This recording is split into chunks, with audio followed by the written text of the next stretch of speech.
Salam.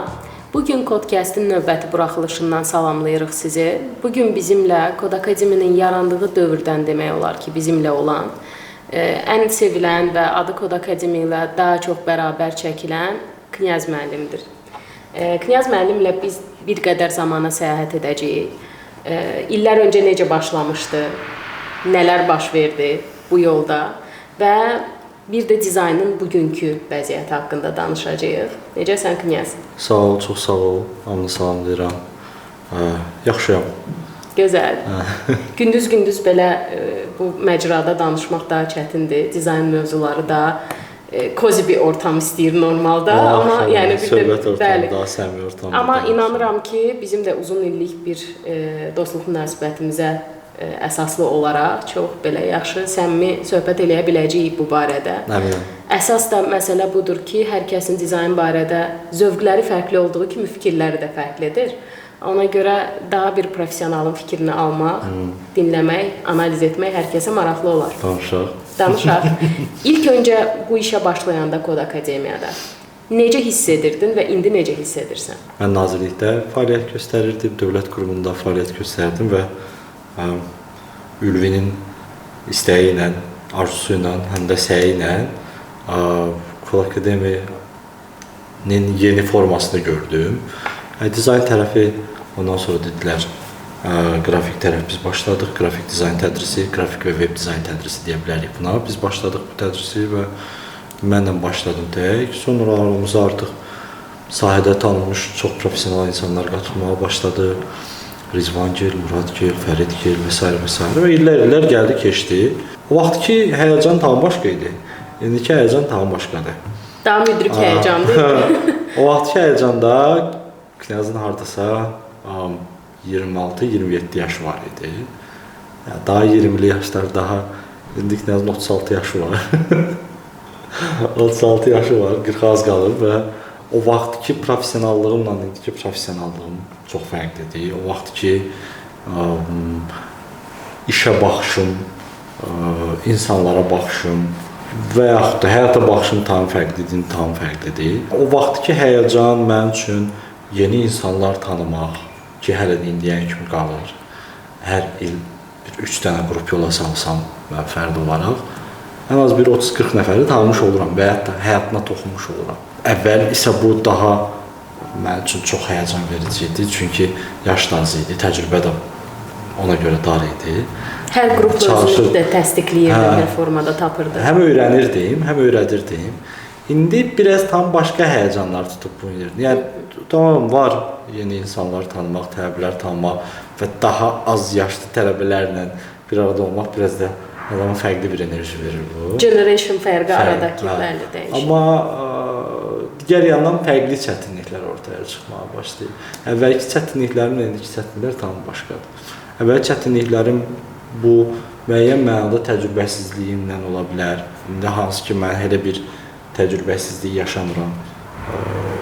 Sırf dizayn təliminin istənilən hissəsində özümü çox rahat hiss edirəm və istəyir sinif daxil olsun, istəyir proqram olsun və s. Bu tərəflərdə istənilən cürə öz sözümü demişəm. Tam fərqli bir 10 ildən sonra nəslin gəlməyi, bunlar artıq mənim üçün tam başqa çətinliklər və tam başqa enerjilərdir. Məncə zaten adlarınız bir-birinə bağlıdır. Çünki sən vurğuladın ki, o illərdə daha təcrübəsiz durumların var idi, amma mən 7 il əvvəl də Kod Akademiyaya gələndə Knyaz artıq Knyaz idi. Və hər kəs onun sinfinə düşmək istəyirdi, hər kəs onunla dəhlizdə belə bir yolu yürümək istəyirdi, mən bunu xatırlayıram.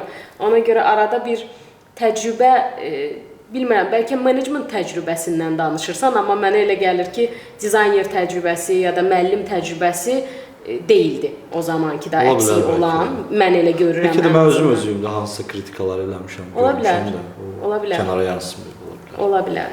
Xatırlayıram ki, o illərdə qrafik dizayn və web dizayn, qrafik və web dizayn adı altında biz təlimi verirdik və bu təhsilin namingi belə o qədər hopmuşdu ki, buradan insanların çıxması sanki bir qədər çətin oldu.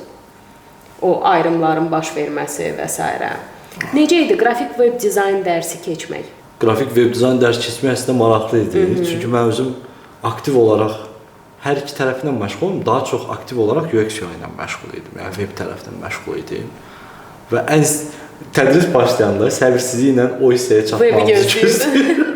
Və mən xatırlayıram. Mənim üçün motivasiya o idi. Tələbələrin daim qapımızı döyürdülər, sən onlara nəsə bir tapşırıq verirdin, gedin tapın, gedin məlumat əldə edin. Dizayn thinking təlimləri və s. keçirdik. Yadımdadır. O vaxt biraz daha universal dizaynerlər bazarda daha tələb olunurdu. İndi biraz bu məsələ biraz hətta UX UI-nin özündə belə unikləşib, yəni bölünüb, parçalanıb. Bəlkə 10 il ərzindəki bazarın dəyişimi inanılmazdır da. Yəni təsəvvür 10 il ərzində mən Kod Akademiyada fəaliyyət göstərdiyim dövrdə ölkədə sırf mənim sahəmdə hələ bizim ölkədə nə qədər dəyişiklik olub, mən 5 il sonra təsəvvür edə bilmirəm. Yəni elədir, məncə də elədir. Amma qrafik dizayndan web dizayn, qrafik və web dizayndan keçid etdin UX-ə və bir an qrafiki tam buraxdın. Və biz orada çətinlik yaşadıq açıqcası. Çünki hər gələn səni sorğulamağa başladı. Ayrı bir şey olmuşdu deyəsən. Belə bir period var idi. Belə bir period var idi 3-4 il bundan əvvəl. Biz onu hiss elədik daxildə. Çünki hər kəs bunu sorğuluyurdu ki, bəs Knyaz müəllimin olma ehtimalı varmı qrafik dizaynda? Olurdu aradan biz artıq gözümüzü bu birisi tərəfə. Olurdu arada əslində. Çox az növbəli. Bir də 2 dənə qrafik sinif götürmüşdüm səfərimizdə. Bu da istəmirdim. Sənin özün üçün çətin olmadı onda belə başa düşürəm bu keçid. Əksinə daha keyifli oldu. Daha keyifli oldu. Sırf tamamilə keyif aldığım bir. Demək olar ki, başqa sahələrdir bunlar. Ha, tam başqa sahələrdir, qətiyyən. Yəni düzdür. Birinin digərinə ciddi şəkildə qatqısı var, 100%. Amma başqa sahələrdir. Çünki hələ indi tamamilə başqa sahələrdir. Adının içində dizayn olan hər bir şeyi insanlar bir-birinə bağlamağı sevir. Dizayn başlığı altında olan, halbuki onun içində digital memarlıq var, memarlıq və dizayn, interyer, eksteryer və s. tamam başqa iş görür. Modelyer dizayner işi var, tamam başqa iş görür. Web dizayner tamam başqa iş görür və s. Qrafik dizayner də tamam başqa iş görür. Web yoxdur artıq. Məncə də artıq UX UI bu sahədə ki, UX UI özü də forma dəyişdirib son 4 il əvvələ baxdıqda indi UX UI çox... son 1 il. Yox, 4 il əvvələ baxdıqda, indi son 1 ilə baxdıqda, yəni forma dəyişdirib. Yaxşı, bir ekspert rəyi almaq istəyirəm. Qrafik dizayna gedən insanlar necə olmalıdır? UX UI-yə gedən insanlar necə olmalıdır? Nə olaraq? Bu xarakter olaraq, baxış olaraq, bacarıq olaraq bəlkə. Çünki insanlar bunu bayaq oradan ona görə gəldim, ayrım etməyə çox çətinlik çəkirlər. Qrafik dizayna gedən insanların birincisi yüksək səbir və o professiyaya qarşı yüksək istək sahibi olmalıdırlar. Yəni ciddi içində bir passion olmalıdır ki, o qrafik dizaynı necə sevdiyini, necə onunla yatıb qalxdığını, necə onu hiss elədiyini, necə onu arzuladığını və s. bu kənara yansımalıdır. Qrafik dizayn bu qədər ciddi bir şeydir əslində. Nəinki mən, hətta mənim digər həmkarlarım, adicə biz məsəl üçün atıram, baxmayaraq ki, 20 ilə yaxın təcrübəsi var Rizvanın və yaxud da ki, Muradın və yaxud da ki, Fəridin, Rizazadiyyə və s. Bu insanlarla bir araya gələndə, oturub biz dizaynla danışanda, sırf qrafik tərəfdə, nümunələr baxanda, yenə nə qədər keyif aldıqlarını danışanda, o işığı hiss eləmək olur. Bu səhnəyə şahid olanda başa düşürsən ki, bu insanlar layiqdir belə bir qrafik dizayner olmağa. Çünki istənilən halda günün hansısa saatında onlar üçün təmiz bir havadır, oksigendir, keyifdir. Qrafik dizaynerin birinci olması gerəkən keyfiyyət odur. O demək deyil ki, UX UI da bundan şey deyil. Yox, bizim işimiz biraz daha statikdir digərlərinə görə, qrafik dizayna görə daha çox. Və səbir sahibi olmalıdır. Çünki qrafik dizayn birdən-birə belə zirvəyə qalxa biləcəyiniz bir sahə deyil, ciddi şəkildə. Qrafik dizaynında illər verməlisən, işlər görməlisən, müştərilər tanımalısan, agentliklər keçməlisən. Amma qazancı da daha çoxdur. Yəni hər zaman qazancı var. Deyək ki, UX UI-nin bazarı daha Azərbaycanda qıtdır. Qazanc olaraq götürsə, amma mən artıq o klassik gedib hansısa agentlikdə və yaxud da hansısa şirkətin marketinq şöbəsində artıq bu kimi baxmıram da artıq qrafik dizaynı və s. Yəni imkanları daha genişdir, pul qazanma imkanları və s. Klassik məsələn gedim hansı qurumda hansı işləri görüm, yox mən məsələn daha artıq gələcək dövrdəki dizaynçıların daha azad, daha art yönümlü işləsələr dəyərli olacaqlarını düşünürəm. Çünki digər hissələri artıq avtomatlaşır və rahatlıqla eləmək mümkün olacaq. Yəni orada da böyük bir qıtlıq gözlənilir.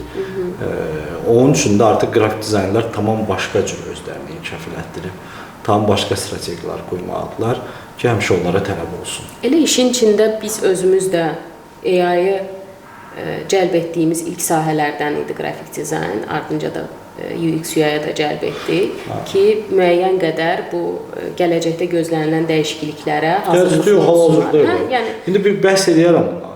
Sən sırf UX UI tərəfdən baxsaqsa, UX UI-da gözlənilən daha çox ünsiyyət bacarığı, təqdimat bacarığı. Yəni mən öz təbirlərimi daha çox nə yaşayıram? İşini təqdim edə bilsin, sata bilsin. Bütün prosesi düzgün və belə deyim də özü tam dərk edib, başa düşərək və təsdiqləyərək yaparsın. Bu keyfiyyət çox vacibdir, araşdırma keyfiyyəti. Bu dəqiqə mən demək olar ki, başdan sona qədər təbirlərini ancaq süni intellekt alətlərinə paralel çapraz istifadə edir. Ümumən akademiya olaraq bu yoldayıq hamımız ki. Bu şeyi dəhşət aşılayıram və ən hər iki tərəfdə də, qrafikdə də baxsaq, UX UI-da da baxsaq, amma mən indi öz təbirlərimizə yanaşıram. Öyrənə bilmə bacarıqları. Yəni, məsələn, ola bilər ki, Kod Akademiya olaraq biz onların karyerasının başlığında və yaxud hansısa ciddi bir hissəsində onların həyatına toxunuruq. Bu çox bombadır, çox əladır. Amma o demək deyil ki, bir il sonra dinamika o cür olacaq. Çünki o qədər sürətlə dəyişir, o qədər sürətlə çoxlu alətlər, çoxlu update-lər, çoxlu, nə bilim, standartlar, çox proqnoz eləmək belə çox çətindir. Sadəcə adaptiv olmaq qalır. Ona görə mən təbirlərə, sonuncu sinifimdə ümumiyyətlə, tam başqa bir strategiya elədim. Özləri öyrənirlər, mən qayda edirəm onları. Çünki bu vərdişi onlarda yaratmasam, mən düşünürəm ki, bir müəllim olaraq onların həyatına çox da ciddi toxunmamış sayılıram. Çünki tez-tez dəyişir standartlar və s. Məncə, hər iki tərəfdə də ən vacib olması gerəkən keyfiyyət özü plan qrup və planlı şəkildə özünü inkişaf elətdirmə və öyrənmə şeyidir. Bunu eləsə yol xəritəsi çəkməyidir özü üçün. Mütləq. Bunu eləyə bilsələr, hər iki sahə daim onlar o sahədən pul qazanacaqlar və tələb olacaq onlara. Belə bir ifadə eşitdim bu yaxınlarda ki, UX UI daha çox biznes sahəsidir, nəinki dizayn sahəsi. Daha çox mən biznes yox, daha çox mühəndislik deyərəm mən UX UI-ya. Yəni UX UI-da çox müəyyən bir çətinliyin aradan qaldırılmasının insanlardan soruşularaq həll olma prosesidir də və yaxud da ki, istifadəçilər nəzərə alaraq həll olunan bir prosesdən keçirirsən. İndi məsələ odur ki, indi bu cümləni belə qururam da, ola bilər ki, 4 il sonra bu cümləni belə qurmaya bilər. Çünki istifadəçilər də dəyişir. Dəyişir, bəli. Prosesin özündən mi dizayn deməliyik? Yəni, biznes yönlü indi bunun satış-sat tərəf var və s. Amma belə deməzdim, daha çox mühəndis yönlü bir şeydir. Bəs UX UI-ya gələn insanları necə belə deyim də sərhədləyə bilərsən, məsələn, yaş kateqoriyası olaraq, düşüncə tərzi olaraq, introvert, ekstravertliyi olaraq və s.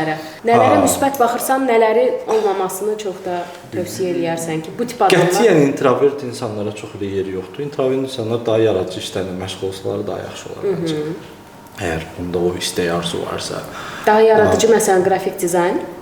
Məsələn, daha kreativ bir sahədir.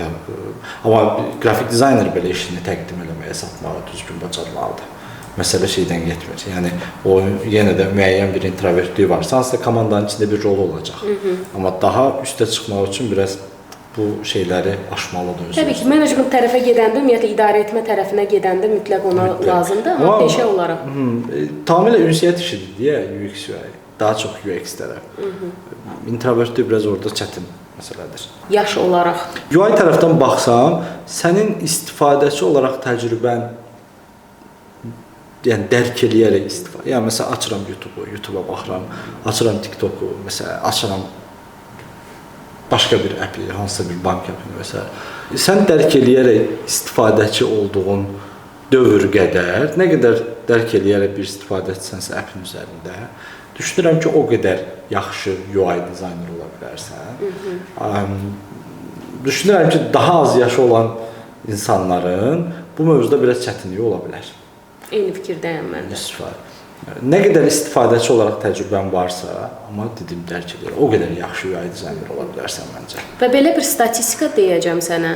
Bu yaxınlarda biz öz aramızda Kod Akademiyada bunu müzakirə edirdik ki, insanların, özəlliklə də gənclərin kompüter istifadəsində ciddi problem var. Və müzakirə edəndə ki, mənə əməkdaşlardan biri bu sualı ünvanladı ki, hiss eləyirsiniz, belə bir durum var və hamının evində sanki kompüter var və sanki günümüzdə hamı kompüter istifadə edir. Amma hər kəs bunu YouTube-a açıb filmə baxmaqla istifadə edir deyə. Orada qısıtlı qalır. Nəticə etibarilə gəlib biz onu kiçicik bir sınağa salsaq, kompüter istifadəsi ilə bağlı, o sınaqdan çıxmır. Tamam, lazım. Mən də dedim ki, bu bizim əlimizdəki telefonların və s. funksionallığının artması ilə bağlıdır. Yəni, insanların evində kompüter var, amma onlar onu yalnız bir istiqamətdə istifadə edirlər. Amma telefonların üzərində daha çox işləyirlər. Hər nə qədər buna binoklla belə yaxın, belə ciddi baxmasaq gözümüzə girməyəcək, düşünəcək ki, 2025-ci ildə hər kəs kompüter istifadə edə bilir. Amma durum geriyə gedib ki, irəli getməyib. Dövr olaraq baxmaq lazımdır. Mən qayıdıram ilk kompüterlə tanış olduğum ilə. İlk kompüterlə tanış olduğum il olub, səhv eləmirəmsə 2001 ya 2000-ci il. Yəni mən artıq kompüter qabağında otururdum, öz kompüterim var idi. Öyrənməyə çalışırdın onu. Hə, yəni qayıdıram ora Photoshop öyrənirdim, qayıdıram ora, nə bilim, Flash öyrənirdim, Macromedia proqramları, məsələn Dreamweaver zət o vaxtı öyrənci proqramlar var idi. İndi də var deyəsən, mövcuddur bəziləri. Hə. O dövrdə bizim informasiyaya çata bilmə nöqtəmiz daha çox o idi. Telefon sadəcə qohum və valideyn arasındakı bir informasiya rolunu oynayırdı. Və bizim üçün o dövr informasiyanı qəbul elədiyimiz yer daha çox ora olub deyə biz pul verirdik, internet klublara gedirdik, pul verirdik, xüsusi saat da olsa, çox limited olsa internet aktivləşdirik və s. Orada vaxt keçirirdik. Ona görə bizdə onun tədrisi olmazsa belə və yaxud da background tədrisi olmazsa belə bizdə hansısa bir kompüter qabağında oturub əyləşmə bir mədəniyyəti. Demək olar ki, mən kompüter qabağından onlayn alış-verişimi aparıram. Yəni hansısa bir appdən şey deyil də bu məndə vərdişdir sadəcə. Kompüter qabağında özümü daha rahat hiss edirəm ki, hansısa bir saytdan hansısa bir məhsulu özümə sifariş edib çatdırım. Telefon mənə daha çox şey kimi gəlir, belə media vaxtı öldürmək, oyunu, bu tərz bir şey. Yəni hətta telefonla mail belə yazmıram. Amma biraz vərdişim dəyişib son, ondan bağlı qeyd edirlər. Amma bu nəsil isə ümumiyyətlə bu kompüterlə bağlı çox elə vərdişi olmadı. Yəni kompüter artıq onlar doğularkən onların və yaxud da dünyanı dərk edərkən onların evində var idi və böyük ehtimal ki, daha böyük nəsillər ona Facebookda videolar və yaxud da kurtlar vadisi və s. baxmaqla keçirilib deyə. Əllərindən onlar üçün media vasitəsi bunu görməyə başlayıb. Mənim bu müşahidəmdir, belə deyim də və yaxud da şeyimdir. Aktiv proses gedib telefon üzərində. Ona görə də mən indi belə siniflərdə görürəm ki, məsələn, baxırsan ki, bu adam ümumiyyətlə texnoloji şeyi yaxşıdır. Tapır, həllər tapır. Amma kompüter qabağında hərəkət eləyə bilmir. Çünki o dizaynı telefon üzərindən verə bilməyəcək. Telefon o ağır dizayn proqramlarını götürməyə nə gücü var, nə onun üçün hesablanmayıb. Amma düşünürəm ki, indi artıq telefon daha sürətli həll növüdür. Yəni dünən bir maraqlı şey yaşadım. 2 dənə mail yazmalıydım. Və bu maili yazmaq da bir vaxt sərf edən bir şeydir. Oturursan, bölürsən, yazırsan, hardasa bir yarım saatın hərəsinə gedir, düşünürsən, oxuyursan. Sən yəqin ki, dizayn olaraq düşünürsən ona görə. Proqram rəhbəri olaraq məsələn. Mühəndislik formasına yazmısan. Mail yazmalıydım. Maili yazmaq üçün, mən bayırdayam, bu dəqiqə yeriyirəm piyada. Telefonla da mail yazmağı heç sevmirəm dedim. Açdım ChatGPT-ni, heç şey eləmədim də, yazmadım da. Prosta açdım mikrofonu, yolda dərdimi izah elədim ki, mən belə bir mail yazmalıyım, belə olmalıdır. Açdı belə çox səliqəli, inansız heç bir nöqtəmi belə dəyişmədim də, o qədər məndən daha yaxşı yazdı. Yazdı, kopyaladım, atdım, başlıqları dəyişdim, verdim, getdi yəni. Bu cür yanaşsan, artıq mobil dövr belə adamı sərf eləyir yəni kompüterdən çıxsa. Bəli, o da var. Bu çox böyük bir boşluq yaranıb adamın həyatında. ChatGPT-yə keçmişkən, gəl elə oradan davam edək. AI-dan. AI-ın dizayna gətirdiyi yeniliklər, xoş yeniliklər. Mən ümumiyyətlə AI-ya mənfi baxa bilmirəm. Çünki hər zaman deyirəm ki, pult deyək ki çıxdı, amma biz bu televizoru öldürmədi. Biz yenə də televizora baxırdıq, amma daha rahat yerimizdən durub gedib orada eşələnmədən.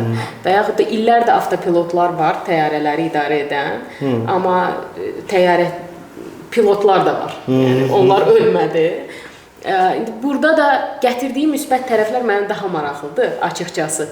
Çünki hər kəs onsuz da mənfini görməyə biraz meyllidir və sevir və qorxutmağa da özünü sevir, amma mən müsbətlərə baxmağı daha sevirəm və istəyirəm müsbətlərinə baxaq.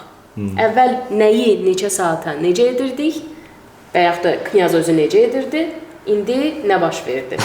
Nə qədər, neçə saatını gündəlik seyv elədin? AI məncə həyatımıza gətirdiyi müsbət şeylərdən biri, birincisi bu professional sahədə işləyənlər üçün danışmağa bir mövzu oldu birincisi. Yeni texnoloji. Yəni mən məsələn baxıram axırıncı meetup fiziki və ya onlayn meetuplar və s. və adətən mövzunun başına bir AI qoyaraq insanlarda cəlb edir. Danışma mövzu olur birincisi. Həyatımıza qatdığı bir müsbət tərəf məncə bu. Çünki hələ də hər kəs onu kəşf edir. AI belə, AI elə. Amma mən üçün AI-ın düşünürəm ki, çox aktiv istifadə edirəm və düşünürəm ki, olduqca da professional istifadə edirəm. Bütün işlərimin hansısa yox, çox böyük hissəsində mən AI inteqrasiya eləmişəm artıq. Nəyə görə?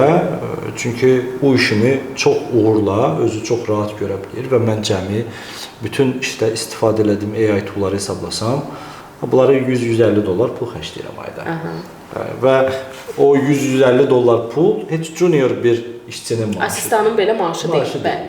İndi artıq belə bir şeyə ehtiyac qalmayıb. Çox işləri artıq AI uğurla görə bilir. Dəyişiklik, ciddi dəyişiklik nədir? Həyatımda çox böyük bir boşluq yaratmağa başladı. Yəni rutin, tutaq ki, mənim əlbəttə ki, həmişə hamı bilir ki, səhər saat 9-dan 1-ə qədər aktiv bir saatim var ki, burada tədris, təlimlə məşğul olum. Yəni Knyaz hardadır? Sinifdədir. Bütün Bakı biləcək ki, Knyaz sinifdədir həmin saatlarda. Dəyişmir bu, əgər tətil deyilsə. Ondan sonraki hissələrdə mən oturub, məsəl üçün 5 saata bir hansısa işin nəticəsinə çatırdımsa, indi bu mənim üçün cəmi yarım saat, 1 saat olur. Digər yarım saat, 1 saat artıq iki şey, özümü inkişaf elətdirmək və yəni təzə şeylər öyrənmək ki, bu da artıq çox asan olub düşünürəm. Çünki sualım yaranan kimi AI-dan soruşuram və keyfimə baxmaq. O zaman həyatımda boşluq yaradıb, yox həyatımı geri qaytarıb deyə bilərik. Çünki biz o rutinin içində çatdırmırıq. 100%. Çünki dediyim kimi 4 saatlıq bir işi yarım saat ərzində və yaxud da 15 dəqiqə ərzində hazırlayıb təhvil verirəm. Qalanında daha dərk eləyərək musiqiyə qulaq asa bilirəm. Paralelində məsələn tələsməyərək nəyisə öyrənə bilirəm, eksperiment apara bilirəm. Daha çox məndə vaxt yaratdı özümü inkişaf elətdirməyə. Son illərdə onu yaşaya bilmirdim. Ən çox nə yadınızda qalıb tələbələrlə olan кейslərdən? Yəni fərqi yoxdur, qrafik dizayn, UX, UI, hansı tələbə кейsi ya da hansı tələbə ilə olan hansısa durum, bəlkə kiminsə gəlməsi və getməsi arasındakı o böyük uçurum deyək ki, hansı daha çox belə yadınızda qalandır? Hansı formada bir hekayədən danışırıq ümumiyyətlə? Heç önəmi yoxdur. Məsələn, mənə soruşulanda mənim kodda o qədər maraqlı, gülməli, ağlamalı, yəni təəccüb etməli, o qədər hekayələrim var. Hərdən düşünürəm ki, mən bu 7 ildə yaşananları yaxşılı-pisli bir kitaba alsam, sadəcə mən belə şeyləri sevmirəm. Oradan deyirlər, coachluq, nə bilim, həyat dərsləri, nə bilim, nə, əlimində nə şey çıxar. Açığı, hər sinifdə maraqlı hekayə axtarıram, o maraqlı potensial axtarıram mən və ona yaxın keçmiş bir tələbəm var ki, onlarla daimi sıx əlaqədəyəm və dostluq münasibətim var və çalışıram ki, daimi özüm onlara nəsə qatım. Yenə də, inən belə də. Və onlar da mənə nələrsə qatırlar, müsbət, çox. O zaman demək olar ki, kolleqaların. Nəyə görə? Çünki o insanların dəyişmə və böyümə hekayələrini görmüşəm. Və o hekayənin içində həmişə yer almaq mənə ayrıca keyif verir. Ciddən. Ayrıca bir şərəf verir, ayrıca bir qürurlanıram. O kinonun içərisində həmişə rolum olsun istəyirəm. Kənardan oturum baxım, o insanın böyüməyini görüm. Bu mənə ayrı çox böyük ləzzət edir. Və istəyirəm ki, hər sinifdə davamlı ilə belə bir dənə də olsa belə bir hekayəm olsun ki, keçmiş, indi və gələcək. Fikirləşirəm ki, var indiki siniflərdə də potensial belə bir şey, amma vaxt lazımdır onu kəşf etməyə. Kəşf etmək üçün. Knyaz, biz hər zaman game changer olmuşuq demişik. Və bu yaxın zamanlarda da bir fərqlilik və bir dəyişim gətirdik ki, bizim UX UI tədrisimizin qaydaları bir qədər qətiləşdi insanlara görə. Bizə görə bu normaldır və nəyin niyə olduğunu özümüz içəridə çox yaxşı başa düşürük. Sahənin bilgiləri də başa düşür. Amma istəyərdim ki, sıfır bilgisi olan, sadəcə dostun, tanışının uxi, uay deyə səsləndirdiyi o sahəyə get, deyirlər orada yaxşıdır deyə gələn insanların bugün UX UI tədrisinə Kod Akademiyada başlaya bilməməsini izah edəsən. Bizdə yeni bir dəyişiklik oldu ki, biz tədris saatımızı azaltdıq. Bu rəqəm olaraq belə görünə bilər kənardan ki, tədris saatı azaldılarsa, bunlar çox öyrətmək istəmirlər. Əslində elə deyil. Biraz bazarın tələbi dəyişib. Bazarın tələbi bu yöndə dəyişib ki, biz əvvəl junior səviyyədə bir dizayner yetişdirirliksə UX UI tərəfdə və o bazar üçün kifayət edirdi, indi artıq kifayət eləmir. Biz daha üstün səviyyə bir dizayner vermək məcburiyyətindəyik ki, bu getsin karyerada öz yəni UX UI olaraq davam eləsin də, başqa bir karyera axtarışına düşməsin ki, mən iş tapmadım. Bizim çalışdığımız bir şey daha çox vaxtını itirməməsidir. Ona görə də biz baxdıq, oturduq, ölçdük, biçdik, baxdıq ki, biz mid səviyyədə, yəni mid deyirlər də bura, mid səviyyədə bir UX UI dizayneri yetişdirməyimiz üçün tələb olunan, ona ötürməyimiz gerəkən bir baza qrafik dizaynda ötürülsə daha rahat, oturuşmuş və düzgün vaxtda başa gələr. Və yaxud da dizayn biliyi, bu adamın təməl bir dizayn biliyinin olması çox vacibdir ki, biz ona daha qısa müddətdə, hətta bazarın tələb elədiyi daha yüksək səviyyədə bir dizayner yetişdirə bilək. Yəni, biz əslində məqsədimiz daha yüksək səviyyədə bir dizayner yetişdirmək. Çünki bazar artıq bunu tələb edir. Junior artıq çox elə yer qalmayıb. Yer qalmayıb deyəndə artıq junior işləri zaten AI görür. Bəli. Bu hər bir sahəyə aiddir bu arada. 100%. Bizdə də tamamilə elədir. Ona görə də biz deyirik ki, sən ya dizayn biliklərini gəl bizim qrafik dizayn tərəfdə oxu. Bu sənə nə qazandıracaq? Çox möhkəm bir dizayn bazası olmuş olacaq. Çox möhkəm bir dizayn bazası. Birisi də necə bir şeydir? Həm qrafik dizayn biliklərinə malik olursan, həm vizual bir dizayn bazı biliklərinə malik olursan, nəzəri olaraq. Prinsipləri bilirsən. Gəlib bunu da UX UI-də çox qısa müddətdə sən möhkəmləndirirsən, istədiyin kimi sahəyə yenə davam edə bilərsən həyatına. Hansı ki, bizim hamımız nəyin ki mən, digər müəllimlərimizin, qrafik dizayn müəllimlərimizin, UX UI müəllimlərimizin hamısının bazası elə yoxdur. Hamımızın keçmişində təməldə vizual bir dizayn qalır, sonra onun üzərinə gətirilir və indi də bazara dayanıqlı gedə bilirik. Bu əslində 4 il həkimlik oxuyub daha sonra cərrahiyyəyə, göz həkimliyinə keçmək kimi rezidentur oxumaq kimi şeydə. Məsələdir. 100% razıyam. Bizim çalışdığımız şey əslində puluna və zamanına qənaət eləməyimizdir tələbənin ki, pul demişkən, mid dizayner UX UI-da ortalama nə qədər qazana bilir? Oy, baxır hansı komanda. Biz səndən çünki çox sənət, ruh və mid dizaynerdən danışırıqsa, mid dizaynerdən danışırıqsa 3-5 plus, 4 plus, 3 plus danışa bilərik ciddi rəqəmsal komandalarda. Ciddi rəqəmsal komanda deyəndə, yəni zaten indi Azərbaycanda aktiv olaraq sayı rəqəmsal komandalar, yəni digital komandalar və startuplar qalıb başqa. Bəli, onların da 90%-i Kod Akademi məzunlarından ibarətdir. 90%, hə, demək olar ki, yəni demək olar ki, elə komandaların rəhbərlərində, bəli, rəhbərliklərində və s. hamısında bir çoxu artıq mənim tələbələrimdir. Kod Akademi yetirmələrdir. Fəxr eləyirik. Çox. Mən özüm banklara iş görüşmələrinə gedərkən, haradakı open space ərazilərdə əyləşirlər. Hər kəs yerindən salamlaşır və hər zaman HR deyir ki, bunlar yəqin sizindir, amma bizimkilər. Mən kaş biraz Azərbaycanda digər sahələrdə də inkişaf eləyirdi bu dizayn, UX UI-nin təsir elədiyi şey. Sadəcə bu dəqiqə finans sahəsindədir, bu bank sahəsindədir. Bəli, daha çox. Bu məni biraz sıxır. Açığı çox elə keyif almıram, ancaq pul tərəfdə. Dizaynerlərin haqqında təcrübə toplamaq. Kaş startuplar tərəfdə. Yəni bu insanlar artıq ayrıla, özləri üçün bir produkt eləyə. ciddi bir dünya səviyyəsinə qalxacaq produktlara atılım eləyə, girişim eləyə və s. Mən məsələn artıq dərslərdə bu tərəfdə də uşaqlarda maraq yaratmağa çalışıram. Siniflərdəki, yəni siz oturub, mən nə bilim filan korporativdə filan vəzifəyə qaldırıldım, filan şey olum. Bu arzunu keçin, biraz da özünüz üfüqlərinizi genişləndirin. Daha geniş vizyonlarla, daha maraqlı işlər görmək və dünyaya maraqlı bir şeylər qatmaq. Əvəzində də bəlkə də milyonçu olmaq. Yəni də hansısa bir korporativ bir şirkətdə dizayner işləyərək elə bir şeyə sahib olmayacaqsınız. Amma bu yöndə maraq salaraq olma ehtimalımız çoxdur. Olduqca çoxdur, nümunələr var. Bu maraqları yaratmağa çalışıram ki, bu tərəfdə də olaraq bacardığım qədər, bildiyim qədər savad ötürüm. Knyaz, bəlkə izləyicilər bilmir, amma mən bilirəm ki, ciddi bir zaman kəsimindir ki, sən həm də musiqi ilə məşğulsan.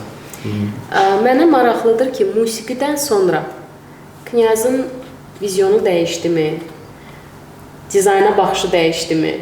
Nəsə bir fərqli bir tool yükləndimi Knyaza musiqidən sonra? Musiqi hətta belə deyim də dizayn olaraq paralelinə gəlib çıxıb, yəni yan-bayan gedən bir şeydir mənim üçün, sevgidir, istəkdir, arzudur. Kaş biraz düşünürəm ki, hələ ki tam olaraq o ölkədə yaşamıram ki, mən musiqimi həyatımda bir prioritet yerə qoyuyorum. Düşünürəm ki, hətta Azərbaycan gənclərinin belə çox da belə bu elektron musiqinin başa düşmədiyi bir dövrdəyik. Yəni çox azlıqdır da, çox böyük az şey bu elektron musiqinin dərinliklərini və genimizdə yoxdur. Amma formalaşır. Yəni formalaşır. Musiqi mənim həyatımda şey dəyişdi. Dizayn tərəfdə yeni bir sürü insanlar, yeni çox maraqlı insanlar tanıyırdım. Biz musiqi tərəfdə tanımağa başlamışam. Buna gecə hansısa klublarda və s. olanda ünsiyyət qurduğun insan, hansısa bir rəssam çıxa bilir, hansısa bir rejissor çıxa bilir, hansısa bir yaradıcı bir insan çıxa bilir. Onlarla maraqlı bir fikir alış-veriş eləyə bilirsən, paylaşa bilirsən. O zaman insan olaraq Knyazı dəyişib, dizayner olaraq yox? İnsan olaraq çox dəyişib, hə. İnsan olaraq çox dəyişib. Çünki daha əvvəlkindən daha dərin fikirlərə bəzən gedib, saatlarla hansısa bir melodiyanın üstündə oynadığım, yaxud da belə oturub hansısa bir illərə qayıdıb, 90-cı illərə qayıdıb, hansısa ölkənin, hansısa musiqi labelinin arxivini qurdaladığım şeylərdir. Çox maraqlı bir şeydir əslində. Əvvəl bunu dizayn üzərində çox eləmişdim, indi bunu musiqi tərəfdə edirəm. Başqa bir maraqdır da, amma mən düşünürəm ki, musiqinin hansı sahəsi olur olsun, dizayner ancaq müsbət bir emosiya bəxş edə bilər. Nəinki dizayneri, korporativ sıxıcı mühitdə olan hər kəsə bu mədəniyyət və yaxud da alt mədəniyyət çox böyük bir, məncə, plus qata bilər yəni. Çünki sıxıcı və çox monoxrom, çox belə gündəlik bir rutini olan, hətta evə gedib çatmağımız belə çətin olan bir şəhərdə yaşayırıqsa, musiqi belə bir yerdə musiqinin qanatlarına gedir və hiss etmirik. Biz o pauzaya girib orada mən məsələn adicə tıxacda olanda maşında fürsətdir deyib arxivə yığdığım bütün musiqiləri bir-bir çatana kimi evə qulaq asıram. Fərqli səslərə qoyuram biraz, azaldıram, çoxaldıram, baxıram görüb nə var, nə yox. Musiqi bizim məncə özümüzü unudub bu kənar noizlərdən, kənar səsdən, küydən qopub xəyal dünyamıza girməyimiz üçün bir fürsətdir, bir qapıdır yəni məncə. Məncə hamı da belə olmalı. Mən bilərəkdən mid-level dizaynerin maaşından həmən musiqiyə oppandım ki, bizim söhbətimizin sonuna yaxınlaşırıq çünki daha ruh halı ilə başlamışdıq, ruh halı ilə bitirə bilər, maddi tərəfdən bir qədər uzaq şəraitdə. Son olaraq bilmək istərdim ki, Knyaz, bizdə qruplar bitəndə bir sağollaşma günümüz olur tələbələr. Əvvəl ağlaşmalı olurdu da. Bəli. Dedim, gözümün önünə gəldi həmin tələbələr, hətta bir neçəsi ağlayanlar və ara sıra gəlib səni sonradan da ziyarət edənlər və s. İndi də var, çox var. Son gündə, həmin o son tədris günündə Knyaz tələbələrinə nə deyir normalda? Yəni belə adətkarda olduğun bir arzu ya da bir son söz varmı elə? Əslində əvvəllər belə bir son gün çıxışları eləyirdi. İndi bu mənim son həftələr çıxışlarıma dönməyə başlayıb. Yəni birdən-birə bir günün içində məlumatları yox, son müəyyən mövzular var ki, bu mövzulara girəndə təbillər hiss edir ki, artıq sona doğru yaxınlaşırıq. Məsələn, bir gün real iş həyatından danışıram. Bir gün nə bilim işə düzəlmə prosesindən danışıram. Bir gün nə bilim müştərilərdən danışıram. Bir gün gələcəkdən danışıram. Predictionlardan danışıram və s. və s. belə hazırlayıram uşaqları da sanki bu formada. Hə. Mən əsas dediyim şey istəyirsiniz tələbəsiz, istəyirsiniz bitirmisiniz, dizaynersiniz, heç vaxt bu sənətə xəyanət eləməyin. Nəyin ki bu sənətə? Həyatınızda hansısa bir sizə dəyər qatan, dəyər verən bir sənət varsa, səmimi olun sənətə qarşı, dürüst olun sənətə qarşı, özünüzü aldatmayın, heç vaxt xəyanət eləməyin, o sizə heç vaxt xəyanət eləməz. Bu tərəfdə söhbətlər daha çox eləməyə çalışıram və əgər görəcəksiniz də, nə qədər səmimi deyilsinizsə, daha səmimi olacağınız bir sahənin ətrafında getsəz daha da heç vaxt gec deyil, gedə bilərsiniz. Ən sevdiyim hissəyə gəlirəm, layihələrini yükləyirəm, Gözəlmiş. Yaxşı. Çox sağ ol, xoş həmsöhbət olduğun üçün. Çox sağ olun. Tez keçdi məncə vaxtımız. Əminəm ki, biraz da dərinə dala bilərdik. Hə, olardı. Bu dəfə üçün burada sağollaşacağıq. Yəqin ki, Codecast-in yeni bölümlərində bir daha bəlkə mənimlə, bəlkə digər qonaqlarımla fərqli bir mövzulara enə biləcəksiniz. Çox sağ olun, çağırdınız. Maraqlı söhbət oldu. Xatirənin biz həmişə işdə danışırıq. Zaten hər səmimi arada gedib oturam Xatirənin otağında. Orada söhbət edirik. Biraz da bunun biraz da rəsmi və public versiyasını yayımlayaq. Çünki təhsil və maarifləndirmə bir tək təhsil müəssisəsində yox, həyatımızın hər bir yerində, hər bir kəs üçün əlçatan olmalıdır. Və sadəcə Kod Akademi məzunu gəlib bizi dinləmə şansı əlində olmasın, əgər belə bir şansı yoxdursa. Daha geniş kütləyə nəsə qata biliriksə, nə xoş bizə. Tamamilə razıyam. Bu bizi ancaq xoşbəxt eləyə bilər. Qalanın yanında sosdur. Eynən. Çox sağ olun. Sağ olun.